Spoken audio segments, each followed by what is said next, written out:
Hi, we continue in Genesis 27 today after Rebekah has instructed her son Jacob to go out to the flock and get two choice kids and allow her to make the kind of savory food that his father Isaac loves. And at this point, we're going to hear Jacob protest, "My brother Esau is a hairy man, and I am a man of smooth skin," or literally, "I am a smooth man." And he's concerned about his father feeling him and the appearance that he'd be mocking him, and it might lead to a curse. But before we look at the details, let's take a step back and consider what this experience is like for Jacob. Jacob, as we know, has already convinced his brother Esau to sell him his birthright for a lentil stew, even though nothing about the birthright is ever mentioned again, and we don't know that actually has any effect either on the parents or on the brothers ever again. At this point, Jacob didn't even necessarily know that their father was planning to bless Esau, as we already saw in an earlier video in this sequence. Although some scholars have jumped falsely to the conclusion that this is a deathbed scene, when we do the math on Isaac's age and Esau's age, we realize that Isaac has many decades yet to live. So he may be blind, but he's not dead. And although he said I don't know the day of my death, none of us know the day of our death, or at least very few of us. So that doesn't mean his death was imminent, and it isn't imminent. He's going to live for many decades. So Jacob, approaching his father, who he doesn't have any reason to think is dying, being told by his mother to do something that she never names explicitly. She never says, "You're going to deceive your father and play Esau." She simply said, "Bring in the goats so I can make a stew, and you'll bring it to your dad." And he doesn't raise any question about whether he could tell the difference between goat stew and wild animal stew. But if we're Jacob, we have to wonder, what exactly is going on here? What exactly is my mother proposing that I do by telling me to get these baby goats and turn them into a stew for my dad instead of the wild animals that Esau has gone out to hunt at dad's command? And we don't know enough about Jacob to know how he would feel about this, but we know he's been hanging around the tent, and he's been the mother's boy, and he does exactly what his mother tells him to do. Twice she tells him in this sequence, and we saw one earlier, and we see here again, "Only hear my voice, my son," and we'll look at that again in terms of what that implies about whose voice you should listen to throughout Genesis, and throughout the Bible for that matter, throughout life for that matter. But it's all new to Jacob. So we as readers may be familiar with the story at one level, and as I've been trying to do since the introductory video, help us to put aside whatever presuppositions among many of these that we might have, that some scholars seem to have, without identifying them and examining the evidence for or against them. And if we can put aside those like Jacob does, because he doesn't come with any of these things necessarily, what would it be like for him? While we have this up, we looked at the first video in the sequence about the rights of the firstborn and the question of whether Esau's despising the birthright is to be seen as negative, as many scholars assume it is. But as I noted in the video about Esau's women, the narrator and the writer of Genesis may well agree that the birthright is meaningless, and the word despise is not an emotional term but a legal term, meaning to abrogate a contract or to abandon a legal relationship. And so he's simply saying, "I'm not interested," and I think it's possible we could read it as the authors aren't either. We also looked last time at the question of Isaac as a weak father, and we have to consider that because depending upon who we think the conspirators are here, the default is that Rebekah and Jacob are conspiring against weak old Isaac. But Isaac is not weak, as I showed, and if you'd like to see more, I again encourage you to watch the introductory video. And we're going to see that it's very possible that because we already know that it's the Hittite women who have made life bitter in spirit for both Isaac and Rebekah, that Isaac and Rebekah may well be in on this all along. And so that's what we have to be looking at. And as we continue in this passage, we're going to consider the question of whether this blessing actually means anything. What is it that the Father's blessing is conveying? And today, especially as we enter in more deeply into Rebekah's instructions to Jacob and what Jacob will do, which we'll see next time, that we're expected to see Jacob's deception of his family as morally bad and a mark on his and his mother's character. But as I've been suggesting, and as many scholars have noted, the narrator certainly doesn't criticize it and doesn't express any judgment by it, and we have substantial basis based on what we've seen earlier and what we'll see later, that deception could well be what's being recommended here as a response to the powerful people who use weapons. In other words, what we might call the way of women, or the weapons of the weak in James Scott's anthropological terms, as an alternative to fighting violent power with more violence. And we've seen that throughout. We've seen that Abraham did not engage in a war with the Hittites for land, but engaged in a nonviolent sale process. And similarly, Isaac didn't get in a violent war over a border dispute or over wells with the Philistines, but worked out a covenant. So we're already seeing a pattern here in Genesis of the alternative to what we see in the Deuteronomistic history, which is to say a sharp sanction and exclusion of people who are, quote, not us, or going to war against them, which the Deuteronomistic history takes for granted, having kings that go out to wage war. So I want to suggest that one of the things we're looking at here is an alternative form of being in response to powerful people, like Esau certainly represents as the hunter here, echoing other hunters we've seen. So with that in mind, let's go back to our key words here, and we can see we're in this section, and we saw that the question of hunting game continued from the encounter between Isaac and Esau up here, and now it's going to be the question that the food continues, although it's not the same food as we see in this section down here. So we begin right here.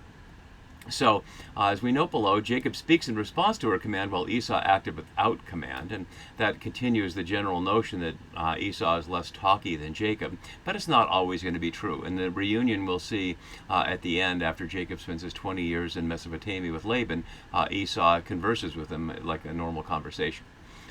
So the starting here, but here, as Zucker notes, initially he is reluctant to participate, as these verses indicate. It is not that he has serious reservations about tricking his father, rather he is fearful of being caught and cursed. And we don't know, in fact, whether he has reservations about tricking his father. They can both be true. But it's certainly Zucker's point is right, that what he's afraid of, as we see right here, is the curse.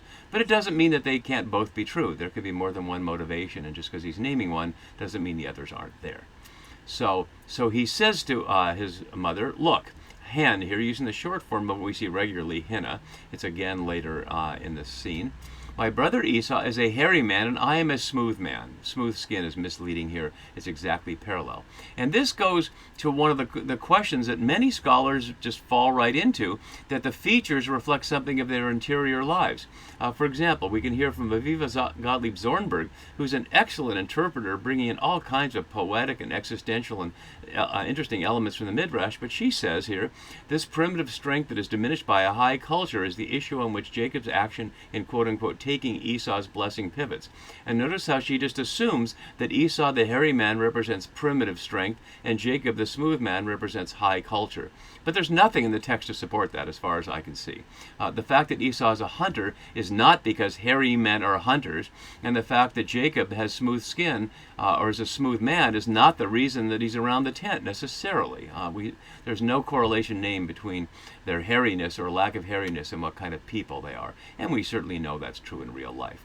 But unlike hairy, which has the singular meaning, smooth does have the double meaning here, just like it does in English, and many scholars have noted that here. As Hugh White notes, and I've already noted White in an earlier video, replicating some of the assumptions that I'm suggesting need to be questioned, he says his collaboration with this conspiracy, noting he assumes it's a conspiracy with Rebekah, not a conspiracy between Rebekah and Isaac against Jacob, has thus forced Jacob in his very first act to describe himself in his own words as he fictively foresees himself in the forthcoming drama as a deceiver. And that part is certainly true, that he's seeing himself as a deceiver, but that's not what he brings up. So let's continue and hear further what Jacob has to say in what he's concerned about. Because so far we've just heard him name a fact, that his brother's a hairy man and he's a smooth man. So he says, perhaps, using ule here, it's 12 times in Genesis, but interestingly 6 times in the back and forth between Abraham and Yahweh around the fate of Sodom. And this is yet another of the many examples in this theme where if we connect words that are used here with words that are used elsewhere, we see elsewhere they're used in connection with Yahweh's words and actions, and here they're not. So just as we looked at the question, hear my voice and obey my commands, as Rebekah says, things that certainly belong to Yahweh, and blessing certainly belongs to Yahweh. So this is another thing, not just the asking, but this connects us back to the story there, where the question of judgment on cities like Sodom belonged in Yahweh's hands. Here, this questioning here of Jacob of his mother put herself in the position of Yahweh, and so perhaps he's in a similar situation in his asking perhaps. So what he asks is, perhaps my father will feel me. And earlier we saw that he was concerned that, we'll see it right here, that looks like he'll be seem to be mocking me, But what it literally is in the Hebrew is vinaiv, which is say in his eyes, that I shall in his eyes appear to be mocking him. And isn't that a wonderful irony, that it would be in the blind person's eyes that he would perceive that Jacob was not who he said he was. Let's go back to where we were. The feel me here is only here in this scene in Genesis, and also with Laban feeling around in Jacob's saddlebag. So we'll see the parallels with that when we get there. And at this point, apparently, Jacob doesn't worry about the voice recognition issue. As the Talmud notes, anyone who changes his way of speaking is like one who worships idols. But we do note that David changed his way of speaking before the Philistines and let spittle run down his tongue and talk like a crazy person. So there's that too. So a little intertextual questioning of whether that Talmudic comment makes consistent sense. So perhaps my father will feel me, and of course what he knows at this point is he'll recognize the smooth skin rather than the hairy man. So it might not be about character, but it certainly is about identity. And in his eyes I shall seem to be mocking him, not using the Yitzhak word, which is interesting here. It could have used that Yitzhaking could be making fun of or laughing at or laughing with, as we saw when Sarah expected that being pregnant or nursing a baby as an old woman would lead people to Yitzhak at her, to make fun of her, to mock her. But this is a different word, only here in Genesis and only one other time in 2 Chronicles, anywhere else in the Bible, with a different word here in Deuteronomy. And so, as Gottlieb Zornberg again says, what Jacob dreads is not being found out. Notice the difference is what versus the last comment we saw, but being perceived by the father as one who jests, as fundamentally unserious about his relation to his father and as essentially to himself. That's an interesting speculation on her part. You can decide whether that makes sense to you or not. And he thinks the concern is to bring a curse on myself. Does he think this is a divine curse or the parental curse? In other words, is it exactly parallel to the blessing? And what effect would that be? Certainly one could consider that a parental curse, which sadly maybe not in those terms, happens too regularly in our culture, where parents reject children for one reason or another of not living up to their expectations or becoming gay, quote unquote, becoming gay when they are against gay people or whatever it might be, marrying the wrong person, which is certainly the issue around Esau, not necessarily giving a curse, but in the sense of giving a complete rejection.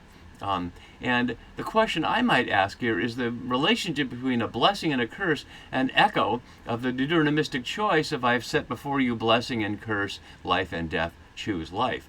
And we see that this form of the word to curse, kalala, as opposed to the non-voweled form you see here, is common in Deuteronomy, including in chapter 30 and places like that. And so it might well be that this is meant to echo the question of what is it to choose God's blessing and God's curse versus a simple human blessing and a human curse. That from the juxtaposition of here of curse and blessing.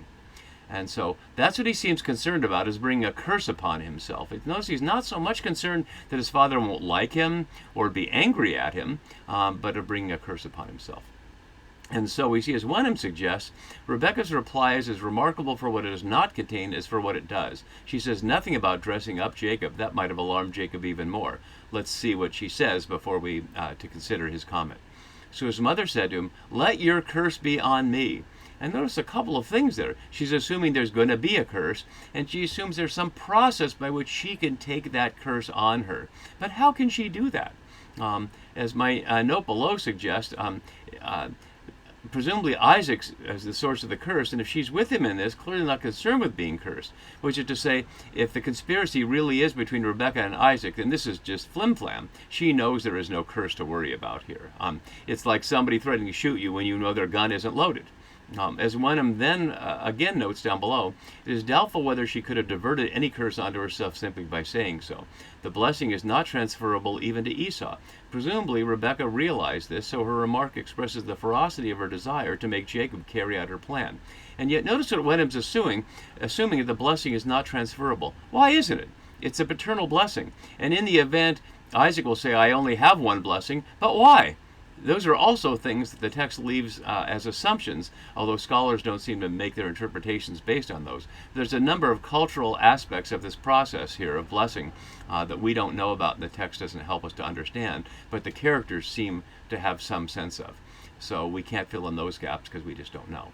So she says, let your curse be on me for however we interpret that, my son. Only listen to my voice. And that's where we looked at this element here earlier, where she twice has has that listen to my voice. And I won't go over this again because we did it last video, but highlighting that the command to listen to the voices of women happens 4 times in Genesis, and only one man commands that his voice be listened to anywhere else in Genesis. And yet she's clearly in the role of Yahweh here. So she says, only hear my voice and go get them for me. Notice she's not saying not to question her. She doesn't chastise him for questioning, but she simply says, I'll take the consequences. And then she says, get them for me. And I note that we'll see a number of things about go and come and take. So I didn't post those in keywords because they're everyday words, but I just wanted to highlight this here so you can see just how frequently this set of words of movement are, of taking things and going and coming throughout this chapter. They're everyday words and they're all found elsewhere, but they're certainly concentrated here. So let's scroll down a little bit more to see the rest of our scene through verse 17 for today. So Jacob finally does something. He went and got them and brought them to his mother, and his mother prepared savory food just as his father loved. So far we're hearing him simply obey her word, do exactly what she said. As my note below has, Jacob's part is compressed into 3 verbs in narrative sequence at the beginning of verse 14, whereas the mother herself takes care of the really important preparations. The author's intention is to attribute this deliberately calculated initiative entirely to Rebekah. And this is again continuing from Gottlieb Zornberg. Jacob risks entry into the world of ambiguities, equivocations, and mimicries. This is properly Esau's world of hunting, tracking, transformations of the human-animal margins. But I ask the question, wasn't he already there in the place of transformations and equivocations with the meat-colored stew that he sold to Esau in exchange for the birthright? I would question there whether this is really a totally new world to Jacob. I think Jacob's already in the world of ambiguity and equivocations. So he went and got them and brought them to his mother, and his mother prepared them. So obedient there. And so we hear her respond now. And I note below, Rebekah acts with 5 verbs: took, put, handed, and prepared, matching exactly Isaac's 5 verbs directed to Esau in verse 3 and 4. And I noted last time, as we can see here, the parallels between the previous scene of Rebekah and Jacob and Isaac and Esau. This part isn't as parallel because she's doing a new thing here, but we can see how that part is. So then we have to look more closely at these last words here. Rebekah took the best garments. And the word here for best, hamud, is only here in Genesis. It's found in Daniel and in Ezra, although that's not directly related to our scene, even though Ezra 9 is. That's where it says you shouldn't marry foreign women. Hoover notes most translations treat the garments, and here's the word for garments, and the precious ones, and this is the word here, as a hendiadys, the precious garments, as we see here, the best garments. Despite the fact that they are different genders, garments is masculine plural, precious ones is feminine plural, and are separated by the 3 words denoting Esau's ownership of them, which is saying in the Hebrew these words aren't right next to each other. So he offers instead, and Rebekah took the garments of Esau, her big son, which is the literal translation here, what's translated elder son here, the precious ones which were with her in the house, and she clothed Jacob, her small son, which is to highlight that she's taking the garments, but then it sets in the middle the fact that these are the precious clothes. And, of course, the idea of special clothes will come back to the Jacob story when Jacob gives his beloved son Joseph the coat, usually known as the coat of many colors, or more literally the coat of long sleeves, which will then be covered in goat blood and used as false evidence that Joseph has been killed. And that's an interesting connection, as we'll see. We saw it already with the word for choice kids. That was the same word there as the goat in the Joseph story. So the word for garment here we only saw once previously at the end of the near the end of the calling the wooing of Rebekah's story. As it notes here, the sermon is given by Abraham's servant to Rebekah. As Westermann notes, the eldest son's festal robe, the milieu of the narrative, is no longer the lifestyle of the wandering nomad, but of the sedentary. And that's part of Westermann's sense that some part of the story is from the actual historical context in which it was, in which the story takes place in the 2nd millennium BCE, even though the writing time is centuries, if not a millennium later. So we don't have to worry about that too much anymore. The fact that they're with her in the house is interesting. And this is the only time house is mentioned in the story and the only location info we have. I noted earlier video that the last time we saw them, they were told that they pitched a tent in Beersheba, and now it's described as a house. And we don't know the shape of the house here. We know that it was such that Rebekah could overhear Isaac giving instructions to Esau, with Jacob presumably being somewhere else in the house, although we didn't hear where he was. But it's emphasized here that the clothes are with her in the house. Where else would they be? Where else would one keep clothes? But it's a highlight that they're in her space. So she's got them. And she put them on her younger son. She's dressing him like he's a small child. And obviously he's the exact same age as Esau, who's plainly a man out hunting and is 40 years old, as we've been told already. So here we see Rebekah dressing her 40-year-old younger son, or little small son, which fits the idea of dressing him, even though we don't know how big he is, and he's only moments younger than his older brother. And she put the skins of the kids on his hands. And this is very interesting, because Orath, the only other use for skins in Genesis, was for God putting animal skins on Adam and Eve. And yet again, it's an example of Rebekah usurping Yahweh's role. Not that it's meant to be God's role forever to provide clothing for people. There's a command, you shall only get clothing from me and I will provide you with skins for all time. But it certainly brings that up, and brings up the memory for readers, not for the characters, of course, of the garden story and the consequences of not listening to the voice of Yahweh. So that's also in the background. So she put the skins of the kids, reminding us of that here, on his hands and on the smooth part of his neck. And that's an interesting pair of words here. Chalkoth soare here, and the second word, soar, refers to the back of the neck, and it's trachelu in Greek, which is from which we get tracheotomy, just the neck and better. But it translates the other word as the naked of the neck, or in a sense the bare part of the neck. But the other word in Hebrew here, chalkoth, is only in Proverbs 6:24, and it's not clear at all what it means. If you look at it there, you can see it's translated here as smooth tongue of the adulteress, but it's not the same word for smooth, and it's otherwise attributed to being a word about land. It's hard to know because it's only in these two places here. So the translators are agreeing that in Proverbs and here it means smooth, but we're not 100% clear on that. And then she handed the savory food over. Literally, she gave into his hand. And notice what a maternal control she's taking over this. All he had to do was go to the flock and get the kids, and she's doing everything else. She's made the goat stew, and presumably, or the kid stew, and presumably that means killing the kids and skinning them and making, turning the skins into clothes, and meanwhile making bread. We didn't even hear about that. Just as Jacob had made bread to give to Esau, so now she makes bread to give to Jacob, to give as Esau to Isaac. And she's done the prepare to her son Jacob. And so now the scene is set, and we're going to have to see what Jacob does when either the test of both parents is put on him to see if he can lie to the face of his father, or just the test of his mother to see if he can trick his father into the blessing. We'll continue with that next time. See you then.